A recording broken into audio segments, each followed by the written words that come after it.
ଅବଧାନ କାହିଁ ସାଜୁନ ତୁମେ ଚକା ନୟନ।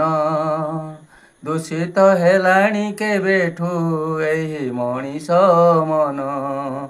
ପାଞ୍ଚଣଟେ ଧରି ହାତରେ ତୁମେ ଦିଅ ପାହାର। ସୁଧୁରି ଯାଆନ୍ତୁ ବାଳୁଙ୍ଗା ତ୍ରାହି ପାଉ ସଂସାର, ତ୍ରାହି ପାଉ ସଂସାର। ଜୟ ଜଗନ୍ନାଥ, ଜୟ ଜଗନ୍ନାଥ, ଜୟ ଜଗନ୍ନାଥ। ସମସ୍ତଙ୍କୁ ଶୁଭ ଅଭିନନ୍ଦନ। ଆଜି ବାପା ମାଙ୍କ ପାଇଁ ପଦୁଟିଏ କହିବି, ଯାହାକି ଯେଉଁ ବାପା ମା ତାଙ୍କ ଜୀବନର ସର୍ବସ୍ୱ ଆମ ପାଇଁ ଅଜାଡ଼ି ଦେଇଥାନ୍ତି, ସବୁ ସୁଖଶ୍ରୀ ଆମକୁ ପ୍ରଦାନ କରିଥାନ୍ତି, ଯାହାଙ୍କ ପାଇଁ ଆମେ ଦୁନିଆର ଆଲୋକ ଦେଖନ୍ତି, ସେହି ବାପା ମାଙ୍କର କଥା ଗୋଟିଏ ବାପା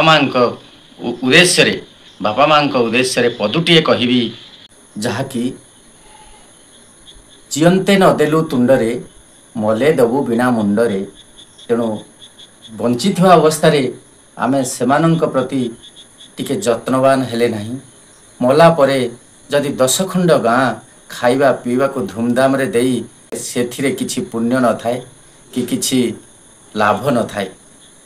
ତେଣୁ ନିହାତି ଭାବରେ ବଞ୍ଚିଥିବା ବେଳେ ସେହି ବାପା ମାଙ୍କ ପ୍ରତି ସମସ୍ତେ ସମର୍ପିତ ଭାବନା ହୋଇ ବାପା ମାଙ୍କର ସେବା କରିବା ଉଚିତ। ଯେଉଁ ଦିନ ଦୁନିଆରୁ ମା ଚାଲିଯାଏ, ଦୁନିଆର ସବୁ ଦୁଃଖ ମୁଣ୍ଡେ ଲଦା ହୁଏ। ଯେଉଁ ଦିନ ଦୁନିଆରୁ ମା ଚାଲିଯାଏ, ଦୁନିଆର ସବୁ ଦୁଃଖ ମୁଣ୍ଡେ ଲଦା ହୁଏ। ଯେଉଁ ଦିନ ଦୁନିଆରୁ ବାପା ଚାଲିଯାଏ, ଦୁନିଆର ସୁଖ ସିରି ସବୁ ତୁଟିଯାଏ। ଦୁନିଆର ସୁଖ ସିରି ସବୁ ତୁଟିଯାଏ। ତେଣୁ ବଞ୍ଚିଥିଲା ବେଳେ ଯାହା ସେବା କରିବାର କଥା ତାହେଲେ କରିବା ଉଚିତ।